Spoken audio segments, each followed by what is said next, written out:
सुप्रभातम। विषय नैतिक शिक्षा, कक्षा 8, पाठ 15, आर्य समाज के नियम। इससे पूर्व आपने आर्य समाज के नियमों के बारे में पढ़ा भी है, सुना भी है और हम निरंतर अपने विद्यालय में बोलते भी हैं। आइए आज हम 7 से 10 तक के नियमों पर विचार करेंगे, जिसमें से 7वां नियम है सबसे प्रीतिपूर्वक धर्मानुसार यथा योग्य बरतना चाहिए। मनुष्य एक सामाजिक प्राणी है, उसका व्यवहार अन्य लोगों के साथ किस प्रकार होना चाहिए, 7वें नियम में इसका उत्तर दिया गया है। हमारा व्यवहार समाज के अन्य लोगों के साथ में प्रीतिपूर्वक होना चाहिए। हमें सबके साथ प्यार से बोलना चाहिए, किसी के साथ कड़वा या कठोर व्यवहार नहीं करना चाहिए। परंतु प्रीतिपूर्वक व्यवहार का अर्थ यह नहीं कि जो व्यक्ति हमारे साथ शत्रुता या नीचता का व्यवहार कर रहा है उसके साथ भी हम प्रीति निभाएं जो अपने मित्र के साथ निभा रहे हैं। यह धर्म के विरुद्ध है। इसीलिए हमारा व्यवहार प्रीतिपूर्वक होने के साथ साथ धर्म के अनुसार भी होना चाहिए। धर्मानुसार व्यवहार करके ही हम शत्रु या नीच को रास्ते पर ला सकते हैं। हमें उससे बदला तो नहीं लेना चाहिए, परंतु इस प्रकार से व्यवहार करना चाहिए कि हमें हानि न हो और उसके आचरण में सुधार आ सके। इसीलिए इस उद्देश्य की सिद्धि के लिए हमारे व्यवहार में कटुता नहीं आनी चाहिए। ऐसा कुछ नहीं करना चाहिए जो धर्म के अनुकूल न हो। इसीलिए हमारा व्यवहार यथा योग्य होना चाहिए, अर्थात सभी से एक समान व्यवहार नहीं हो सकता। हमारा व्यवहार काफ़ी हद तक इस बात पर भी निर्भर करता है कि दूसरा व्यक्ति किस प्रकार का व्यक्ति है और वह हमारे साथ कैसा व्यवहार कर रहा है। तो हम 7वें नियम में देख रहे हैं कि जैसे नियम में बताया गया है ऊपर कि सबसे प्रीतिपूर्वक धर्मानुसार यथा योग्य बरतना चाहिए, कि हमारा व्यवहार पहले तो सबसे प्रीतिपूर्वक ही होना चाहिए। हम प्यार से, किसी से हमारा व्यवहार प्यार से होना चाहिए। प्यार से न हो तो धर्मानुसार, अर्थात धर्म का ज्ञान दे करके कि ये बातें ऐसी है, इससे ऐसे होगा, इससे ऐसे होगा, उसके लाभ हानि पर चर्चा करके हम उससे बात कर सकते हैं। अथवा यथा योग्य कि वह व्यक्ति आपके साथ जैसा व्यवहार कर रहा है उसके साथ आप भी वैसा व्यवहार करें। तीनों ही बातें इसमें बताई गई हैं। इसीलिए समाज में हर एक तरह के लोग होते हैं और हर एक तरीके के लोग एक तरीके के नहीं होते। शास्त्रों में कहा गया है मुंडेर मुंडेर मतिर भिन्न, अर्थात जितने सिर होंगे उतनी बुद्धि होंगी, उतने विचार होंगे, उतने प्रकार के व्यवहार देखने को समाज में मिलेंगे। तो हमें सबके साथ एक समान व्यवहार नहीं करना चाहिए। सबके साथ धर्मानुसार यथा योग्य जो जैसा है उसके साथ हमें वैसा व्यवहार ही करना चाहिए। चलिए 8वां नियम, अविद्या का नाश और विद्या की वृद्धि करनी चाहिए। विद्या और अविद्या क्या चीज़ है और उसे किस प्रकार से स्वीकार करना चाहिए और त्यागने के लिए कैसे तत्पर रहना चाहिए अविद्या को, आइए इस नियम में पढ़ेंगे। विद्या का अर्थ है किसी भी वस्तु का यथार्थ ज्ञान, अर्थात ठीक ठीक ज्ञान। वास्तविकता के विपरीत ज्ञान को अविद्या कहते हैं। जैसे रस्सी को सांप समझना, झूठ को सच समझना, अपने को पराया समझना, यह अविद्या अर्थात अज्ञान है। अंधविश्वास या किसी भी बात पर बिना सोचे समझे विश्वास कर लेना भी अविद्या है। आर्य समाज ने कुछ अंधविश्वासों जैसे सती प्रथा, विधवा विवाह न होना, छुआछूत और बाल विवाह आदि को समाप्त करने के लिए बहुत प्रयास किया है। अंधविश्वासों या अज्ञानता को समाप्त करने से ही विद्या की वृद्धि संभव है।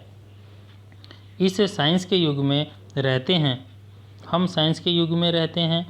यह युग स्वतंत्रता और जनतंत्र का युग भी है।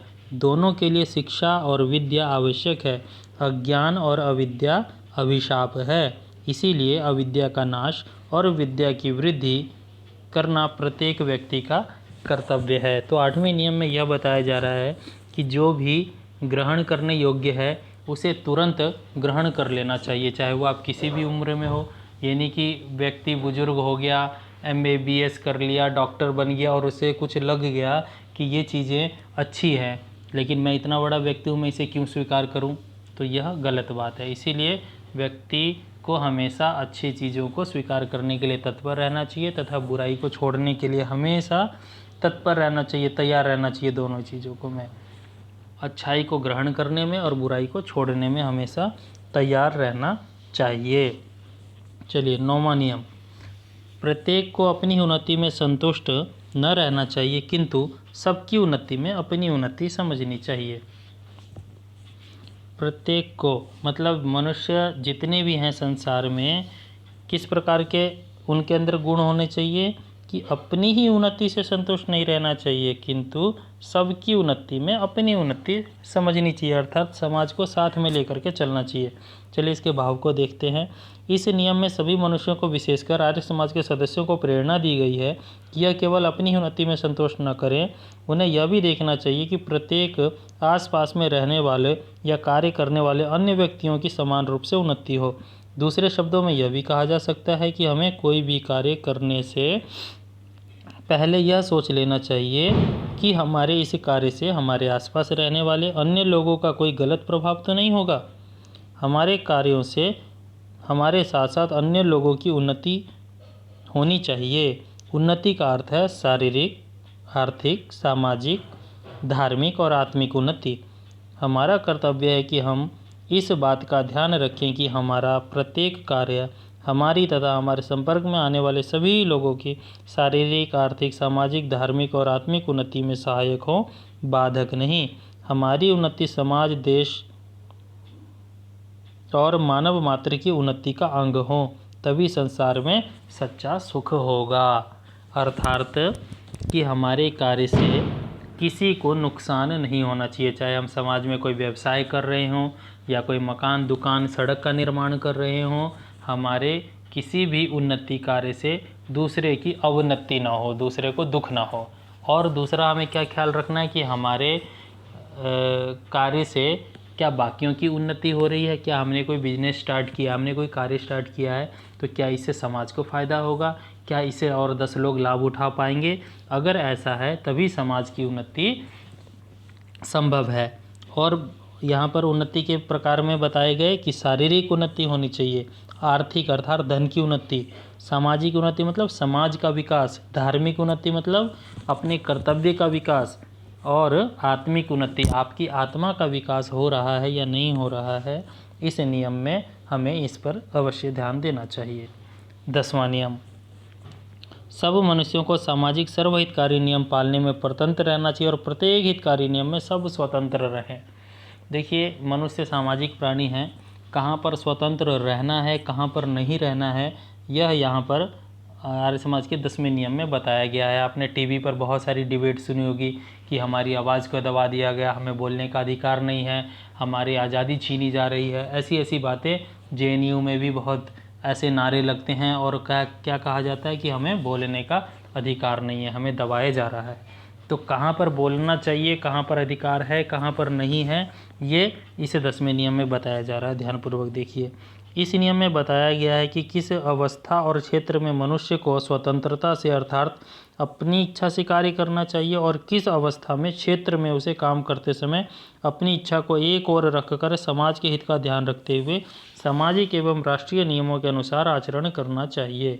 अर्थात कब उसे समाज के साथ में रह कर के कार्य करना चाहिए और कब समाज के साथ में रहते हुए अपनी इच्छा को दबा लेना चाहिए, ये बातें यहाँ पर बताई जा रही हैं।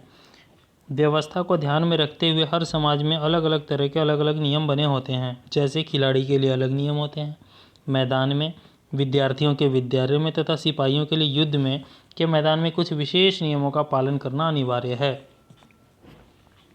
आप किसी सर्वहितकारी कार्य के लिए धन का दान कर सकते हैं। सर्वहितकारी मतलब जिसमें सबका हित हो, उसको सर्वहितकारी कहा गया है। तो ऐसे कार्य करने के लिए आप अपनी इच्छा से कहीं भी दान कर सकते हैं, जैसे किसी औषधालय में, विद्यालय में, अनाथालय में जैसी संस्था को दान करने के लिए हम हर एक व्यक्ति स्वतंत्र हैं। यहाँ पर आप बिल्कुल स्वतंत्र है, ऐसे कार्य आप करें, परंतु देशद्रोहियों को सहायता करने के लिए आप स्वतंत्र नहीं हैं।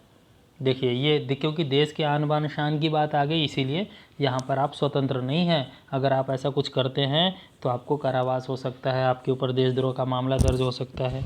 इसीलिए यहाँ पर इन चीज़ों से बचना चाहिए। अर्थात जिन कार्यों को करने से दूसरों का अहित न हो वहाँ पर हम स्वतंत्र हैं, परंतु जिन कार्यों से हमारे समाज या राष्ट्र का अहित होने की आशंका है वहाँ पर हम स्वतंत्र नहीं हैं।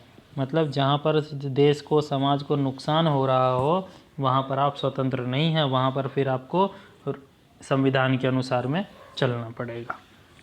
हमें समाज अथवा राष्ट्र के नियमों के अनुकूल कार्य करना होगा। आर्य समाज के 10 नियमों में यह विदित होता है कि आर्य समाज उदार तथा सबकी भलाई करने वालों का समाज है। वास्तव में यह नियम केवल आर्य समाज के लिए नहीं है अपितु मानव मात्र के लिए है। तो ये आर्य समाज के जितने नियम हैं यह सभी मानवों को ग्रहण करना चाहिए। इन सभी प्रश्नों के उत्तर PDF में आपको भेजे जा चुके हैं, उन्हें अपनी अभ्यास पुस्तिका में कर लें। धन्यवाद।